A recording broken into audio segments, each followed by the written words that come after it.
Compared with 2008, feed prices are down. And although that's good news for cattlemen, it's important to remain focused on being a low-cost producer. The range and pasture specialists at Dow AgroSciences advise that paying special attention to the condition of your grazing lands can help ensure those acres are at peak production. Cattleman to Cattleman reporter Jim Witt has more. We need look no further than 2008 to understand just what a significant role feed cost can play in any cattle operation. Providing ample, high-quality grazing can go a long way toward bringing stability to the cost side of the beef production ledger. Byron Slew is a field scientist with Dow AgroSciences. Based in West Des Moines, Iowa, he works with producers and grazing managers across the western Corn Belt. Feed prices were very high last year, but one should not forget that still it doesn't matter what the price of feed really is. In today's world, having an animal graze is still the cheapest way to feed an animal. By most research that's out there, it shows that grazing is about 50% the cost of what feeding any kind of stored feed would be. So if you grow good, high quality, high quantity forage, that's going to be your cheapest alternative to putting weight on animals or having milk produced. Slew says an early season evaluation of your grazing lands can help determine any management adjustments or strategies to help you get the most from those acres during 2009 and beyond. Well, coming off of a summer where, for the most part, we had good moisture, there are also some pastures that were overutilized because a part of the growing season there was some flooding, so we weren't able to use all the pasture lands that were available. So we do have some pastures that are in rough shape going into this year. In addition to that, right now there are some pastures in some areas where we're getting melting snow. We've got unusually warm temperatures and cows are out on pastures, so they're being tracked up quite a bit. We're getting mud puddles in some areas, and that's just going to lead to weed invasion into next year, and grass stands may not be as good as they could be in some of those areas. Charles Hart is a range specialist with Texas AgriLife Extension in Stephenville, Texas. He says it's especially important for producers and land managers to consider the previous year's grazing season while evaluating and managing this year's range conditions. Well, I mean, obviously, I think you've got to start looking to the future, and we didn't have a lot of grass production this last year. The grass production the previous year has a big effect on what you're going to be able to do the following year. Everybody thinks, you know, it's just current conditions that have the greatest effect on what you can and can't do that year. But really, what the conditions were the previous year have a big bearing on how that year is going to play out in terms of what you're going to be able to do and what you're not going to be able to do. So I think we need to remember to factor that in on decisions that we make this year in terms of, what the conditions were last year. Bill King knows what a limiting factor moisture can be. He also knows the value of quality grazing. King ranches and farms the arid, sandy soils near Stanley, New Mexico, where he runs 800 registered and 200 commercial cows. The King family also raises corn and alfalfa under irrigation, but they depend most on the native and improved rangeland that is the foundation of their cattle operation. This valley here, we're about 6,200 feet elevation. Most of our grass is either grama grass, or we have a lot of old fields that were planted back to some blue stem and some different grasses that come a little earlier in the spring.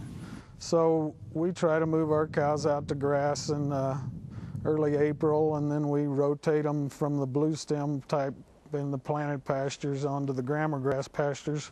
Hopefully we'll get some rain in July and the grama grass will grow, and then we run on it until October, and then we move the cattle back into the fields. With only 12 to 13 inches of annual rainfall and an ample supply of irrigated silage, corn, and alfalfa hay, it might be tempting to rely more on those harvested forages and less on their grazing resource. It's just the opposite, King says, especially considering today's cattle economics. Well, the more expensive feed is, the more important that grass is, and so that's why we hope for rain so we don't have to use that feed, but we try to manage it so we can use as much grass as possible, especially on years when feed's this high. So what kinds of steps should you consider this spring to help give your grazing acres the best opportunity to grow the most feed possible. You know, you've got to be able to look at the rangeland too and start determining what is the health of that rangeland, just like you do the health of a cow out on the pasture. And so, you know, start looking at things like the amount of bare ground that you have out there. Is that increasing? Is that decreasing? You know, the pedestaling of plants and things, erosion increases, whether that's wind erosion or whatever. We can have erosion even in a drought. Losing pasture and rangeland productivity certainly is a losing proposition for the cattle producer. SLU says weed control is an important tool that can help producers extract more value from their grazing resource. Well, there are several problems that weeds in a pasture could cause for forage production. One of the first one is that you immediately reduce the grazing area that's available. For every pound of weed that's being produced, you're taking away resources that should have gone to grass production. The other side of the story is that some weeds are weeds that might have thorns or that might be poisonous, and right away you reduce the availability of forages around thorny plants like thistles, for example, or locust or multiflora rose. You reduce the access of animals to the grasses that are growing close to those. When it comes to controlling undesirable plants on your grasslands, SLU recommends thinking beyond the weeds you see today to realize the greatest return on your herbicide investment. In choosing your herbicide, it's very important to really think about what your weed problems are and what are the attributes that you're looking for after applying that herbicide. Most times we want to recommend a herbicide with a residual activity because you can apply the herbicide and not just control the weeds that are present at that time, but you offer also control into the growing season and potentially into the next growing season with the herbicides that you'd apply that provide residual control. For example, going out early in the spring or mid-spring with an application of Milestone on biennial thistles will provide control of some later emerging weeds, for example, ragweed, common ragweed, or in some instances if you have horse nettle later emerging, you will also have some residual control of those weeds. As we look ahead through the 2009 grazing season, caring for the land, maximizing forage production, and maintaining management flexibility become extremely important. In a cattle production system, as we've talked about before, the most effective and efficient way to feed your livestock as well as to get your bottom line in shape is to do so with forages, where they're grazing rather than you having to feed stored feed, whether it's silage, hay, or grain. And if you're going to be doing that, then you have to make sure that you have high quality and good quantities of that forage that's available. The grass is the basis or the foundation of the ranch, and if we don't take care of that, then it's not going to be around, and it's not going to sustain us into the future.